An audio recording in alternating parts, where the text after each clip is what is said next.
ഇന്നലെ ഒരു കല്യാണം ഉണ്ടായിരുന്നു കേട്ടോ. അപ്പോൾ ആ തിരക്കിൽ നിന്നപ്പോൾ രാവിലെ പോയി ചെറുപ്പശ്ശേരി വെച്ചിട്ടായിരുന്നു കല്യാണം. അപ്പോൾ ഞാൻ മാങ്ങ പെറുക്കാനും നിന്നില്ല. അപ്പോൾ ഞാൻ മാങ്ങ പെറുക്കാൻ വന്നതാട്ടോ. കറി വെക്കണ മാങ്ങല്ല, അത് 3 കിട്ടുള്ളൂ. അപ്പോൾ കിഴിഞ്ഞിരിക്കുന്നു മാങ്ങ. ഈ വലിയ മാങ്ങ ഉണ്ടല്ലോ, അത് ഒട്ടുമാവുണ്ട്, അതിലത്തേണ് ഉപ്പായിട്ടില്ല.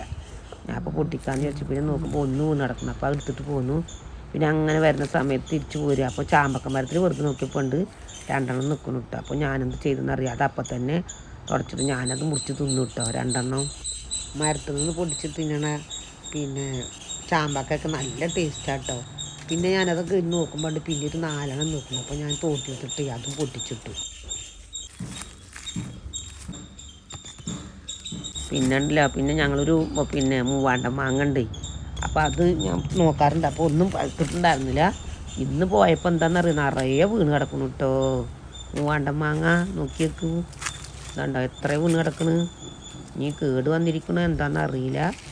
മുറിച്ച് നോക്കിയാലേ അറിയുള്ളൂ കേട്ടോ. അങ്ങനെ ഞാനതൊക്കെ പെറുക്കിയിട്ട് വന്നു. ഇതാണ് മാവ്, ഇതുണ്ടോ ചെറിയ മാവും തയ്യ. പക്ഷേ എന്താണെന്നറിയാം, അപ്പുറത്തെ വീട്ടിലേക്കാണ് നിൽക്കുന്നത് മാങ്ങ അങ്ങനെ.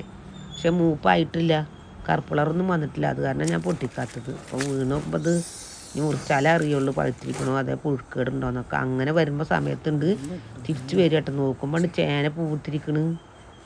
ഞാൻ ഈ കഴുങ്ങിൻ്റെ ചുവട്ടിൽ നിന്ന് കഴിഞ്ഞൊല്ലം ഞാൻ പറിച്ചത് കാണിച്ചിരുന്നു ചേന. അതിൻ്റെ പൂവാന്നൊക്കെ ചേന പറിച്ചതാണ്. പിന്നെ എങ്ങനെ പൂവെന്ന് അറിയില്ല. നോക്കി നല്ല ചേനപ്പൂവ്.